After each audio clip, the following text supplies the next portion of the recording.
지금도 you're on my mind all the time. I wanna tell you but I'm super shy, super shy.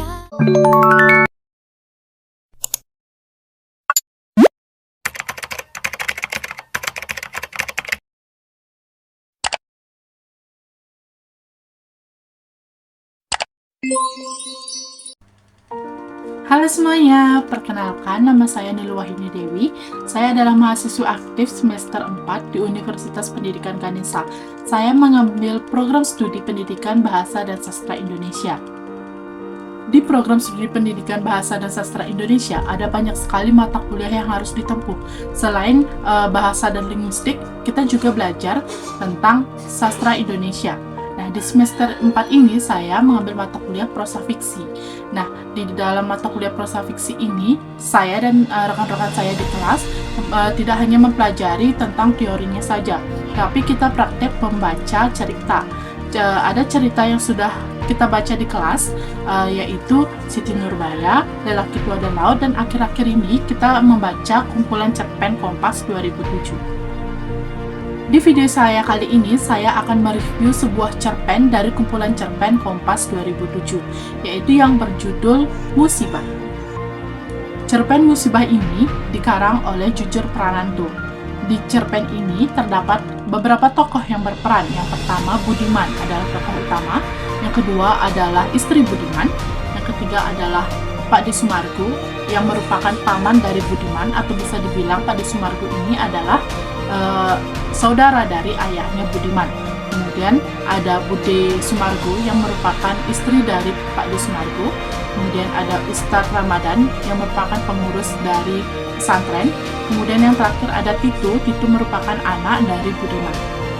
Kesan pertama saya setelah saya membaca cerpen Musibah ini yaitu memang ceritanya sangat bagus dan menarik. Cerpen ini menceritakan tentang sisi lain dari seseorang yang memiliki kekuasaan penting. Cerita ini juga mengangkat tentang bagaimana kekuasaan seseorang tersebut dimanfaatkan atau disalahgunakan oleh seseorang, seperti difitnah dan dijelek-jelekkan. Biasanya, seseorang yang memiliki kekuasaan penting, maka ada beberapa orang yang tidak senang dengan pencapaian tersebut. Maka orang-orang tersebut akan memfitnah dan menimbulkan konflik yang sangat serius. Selain itu, adapun kelebihan dari cerpen ini. Seperti yang sudah saya jelaskan tadi, cerpen ini memang sangat bagus. Cerpen ini mengangkat tentang isu sosial. Garapan cerpen ini juga sangat menarik. Jika kita lihat judulnya, yaitu Musibah, kita kan tidak tahu apakah musibah ini merupakan suatu kiasan atau memang benar-benar di dalam cerpen tersebut menceritakan suatu musibah. Nah, sehingga kita akan bertanya-tanya apakah di dalam cerpen tersebut terdapat suatu musibah yang akan dijelaskan dan mengapa pengarang memilih judul musibah.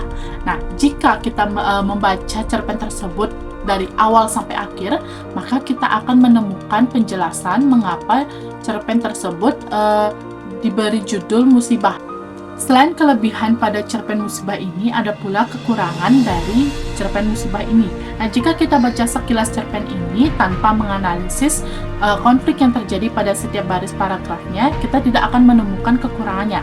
Nah, saya dan rekan-rekan saya sudah melakukan analisis konflik yang terjadi pada setiap baris paragrafnya, sehingga kita menemukan kekurangan cerpen ini yaitu pada setting waktu. Nah, setting waktu dalam cerpen ini tidak begitu jelas. Contohnya, hari ini pindah ke beberapa hari selanjutnya, bahkan pindah ke beberapa tahun sebelumnya, dan tidak ada penanda waktunya, sehingga bacaan pada cerpen ini kurang jelas. Selain setting waktu, ada pula latar tempatnya. Nah, latar tempat pada cerpen ini kurang begitu jelas. Latar tempatnya misalnya dari satu tempat pindah ke tempat lain tanpa ada penanda tempat dan penanda waktunya, sehingga mengakibatkan cerpen ini kurang dapat dipahami. Tetapi jika kita membacanya dengan teliti dan kita menemukan di mana pergantian latar tempat dan waktunya, maka kita akan memahami isi dari keseluruhan cerpen tersebut. Terlepas dari kekurangannya, cerpen ini memang benar-benar sangat bagus dan menarik karena cerpen ini membahas tentang isu sosial, di mana isu sosial ini memang digemari dari kalangan remaja bahkan orang dewasa. Nah, itu dia tadi review dari cerpen Musibah. Saya, Nilowahini Dewi, sampai jumpa di video selanjutnya. Bye!